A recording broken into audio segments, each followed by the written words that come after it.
Você que é santista segura firme, porque o que tá rolando nos bastidores da Vila Belmiro é simplesmente inacreditável. O nome do lateral Mike tá praticamente fechado, mas o que ninguém tá te contando é como esse negócio tá sendo costurado. E o que o Palmeiras pediu em troca pode mexer com o futuro do Santos de um jeito que pouca gente esperava. E tem mais, Alexandre Matos tá só começando. O homem tem mais 2 nomes na manga pra fechar essa janela com impacto. Então já fica aqui comigo até o fim, porque o que vem pela frente pode mudar completamente o rumo do nosso peixe nessa temporada. Bora pra essa que é exclusiva e quente, do jeito que você gosta. Seguinte, depois de um início de temporada tumultuado com altos e baixos dentro de campo, o Santos voltou do Mundial com uma vitória convincente contra o Flamengo, e a gente até pensou, agora vai. Mas logo na sequência 2 derrotas seguidas, para Mirassol e Internacional, jogaram o peixe de volta pro Z4. A pressão cresceu de novo, principalmente sobre o técnico Kleber Xavier,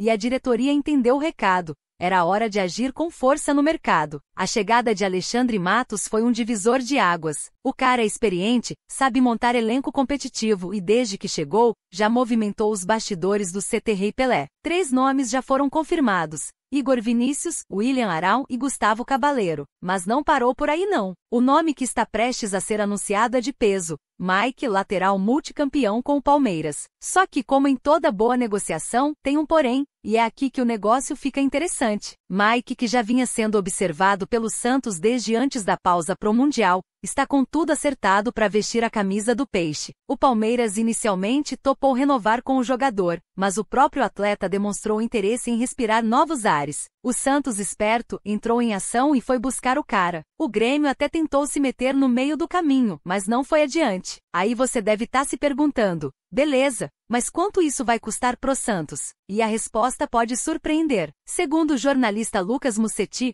o Palmeiras aceitou rescindir o contrato com Mike. Isso mesmo, de graça. Mas claro que um clube como o Verdão não faria isso por simples gentileza. A contrapartida exigida pelo Palmeiras pegou muita gente de surpresa. Eles querem JP Chermonte, uma das promessas da base santista em definitivo. E mais, o Palmeiras ainda se comprometeria a arcar com dívidas antigas do Santos, incluindo valores da negociação envolvendo Zé Rafael. De quebra, ainda repassariam 1 milhão de euros pro peixe. Agora respira e pensa comigo, vale a pena abrir mão de uma joia da base para trazer um lateral experiente como Mike, sabendo que ele pode ser titular imediato, mas não tem muitos anos de carreira pela frente? É um dilema pesado, e a diretoria santista ainda tá avaliando se topa ou não essa troca. Mas enquanto essa novela vai se desenrolando, Alexandre Matos já avisou internamente, o Santos precisa de mais. Não dá para fechar a janela com apenas um lateral, um volante e um atacante. E as 2 posições que estão sendo tratadas como urgentes são o miolo de zaga e o comando de ataque. A defesa do Santos tem nomes experientes e outros nem tanto. João Basso, Luan Pérez, Zé Ivaldo, Gil e Luizão formam o grupo atual. O William Arão até disse que pode quebrar o galho ali atrás,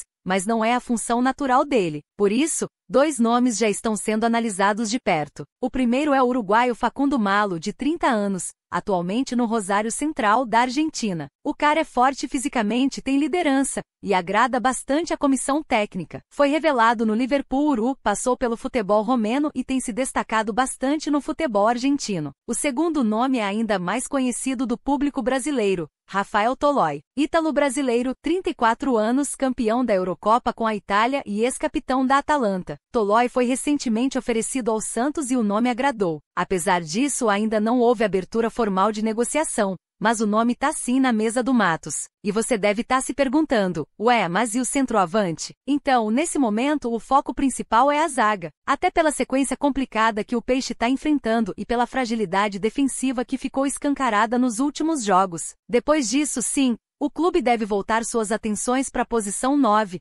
principalmente se houver espaço na folha e liberação do Marcelo Teixeira para novas contratações. Aliás, esse é outro ponto importante. Embora o Santos tenha sido um dos times que mais gastou na temporada, boa parte das contratações iniciais não rendeu o esperado. Nomes como David Washington, Tiquinho Soares, Zé Ivaldo e Luizão ainda não corresponderam em campo ao investimento feito. Isso forçou a diretoria a agir novamente, agora com mais cautela, mas também com mais critério. A urgência por reforços não é à toa. O próximo desafio do Santos é contra o Sport na Ilha do Retiro. E aí, meus amigos, é vencer ou vencer. Qualquer outro resultado pode selar o destino do técnico Kleber Xavier. A pressão é enorme, o ambiente tá pesado, e só uma vitória convincente pode aliviar a barra para ele. Portanto, o Santos caminha para fechar a janela de transferências com pelo menos 6 reforços. Mike tá muito perto de ser o quarto, e a expectativa é que nas próximas semanas um zagueiro seja oficializado, talvez até 2, caso a diretoria encontre uma boa oportunidade de mercado. Mas o que fica agora é a dúvida: vale a pena abrir mão do JP Chermonte para ter o Mike de imediato? É um investimento arriscado, ou é exatamente o tipo de ousadia que o Santos precisa para sair da zona da confusão? Eu quero saber o que você, torcedor santista, pensa sobre isso tudo. Deixe aqui nos comentários se você toparia essa troca com o Palmeiras,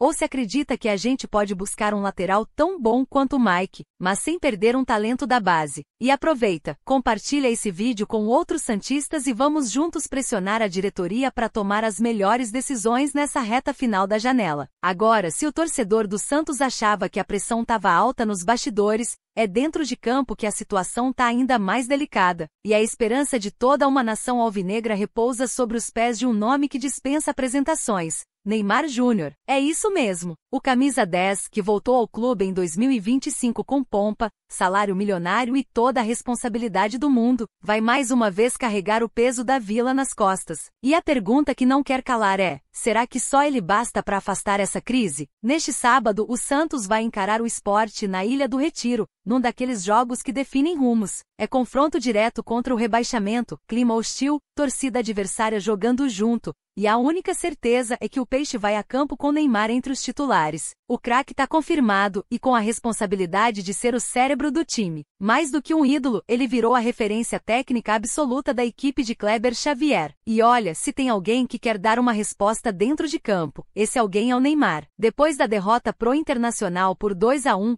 que jogou o Peixe novamente para a 17ª colocação no Brasileirão, o camisa 10 ficou revoltado no vestiário. De acordo com informações do Bolavip, ele não poupou críticas e cobrou a atitude de todo mundo, da comissão aos jogadores. O clima esquentou. Ele quer vencer, ele quer reagir, mas o problema é que o tempo tá curto e o buraco tá fundo. E o que muita gente também quer saber: quanto o Santos tá pagando para ter Neymar em campo? A resposta assusta, mas também mostra o tamanho da aposta da diretoria. Ney Júnior recebe hoje mais de 4 milhões de reais por mês na CLT com contrato até dezembro. É o maior salário do elenco disparado, e a expectativa é que ele desequilibre em campo como fazia nos tempos de ouro. Contra o Flamengo, ele fez exatamente isso. Girou na área, driblou e finalizou com categoria. Gol da vitória. Era um momento que parecia marcar o início da arrancada. Só que depois veio o balde de água fria. Derrotas para Mirassol e Inter. Mais uma vez, o Santos oscilou. E é isso que mais preocupa: a instabilidade emocional e tática do time, mesmo com tantas peças caras e promissoras no elenco. Pro duelo contra o Sport,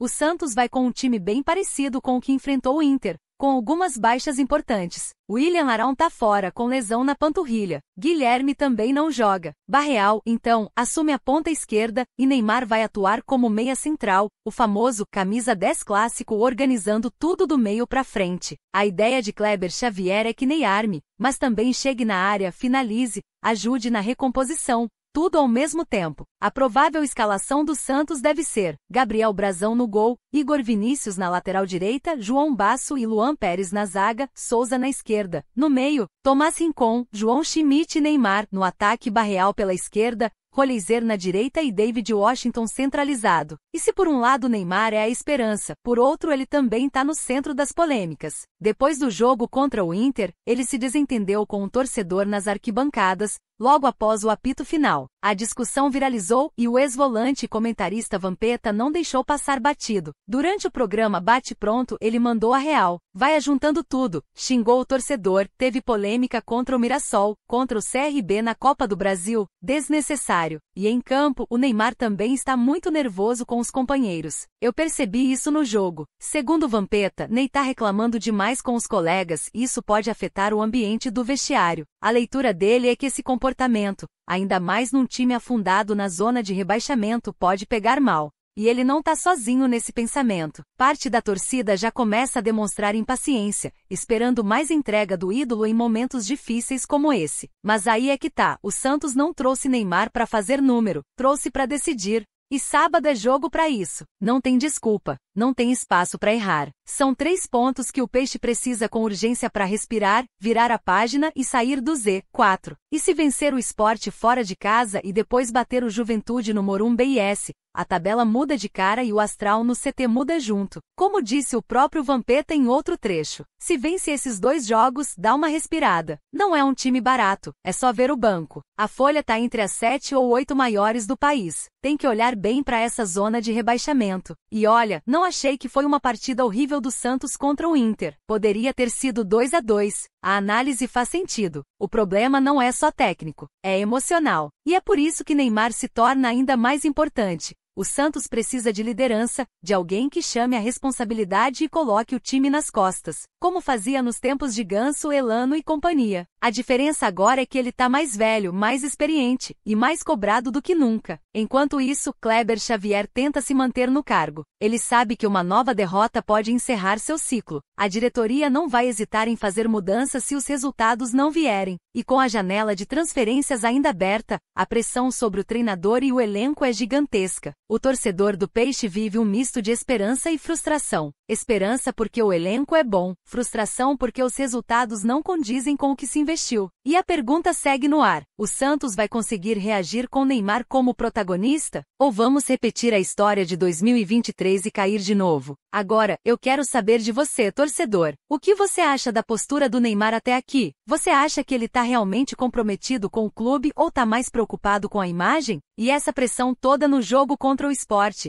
vai dar bom ou vai pesar? Comenta aqui embaixo, porque a sua opinião é fundamental. Vamos juntos debater o futuro do nosso Santos. E claro, se você curtiu esse conteúdo, já deixa o like, compartilha com outros santistas e se inscreve no canal. Aqui você acompanha tudo do Peixão com análise bastidor e aquela resenha que só a torcida santista entende. Bora juntos empurrar esse time pra cima e sair dessa fase difícil.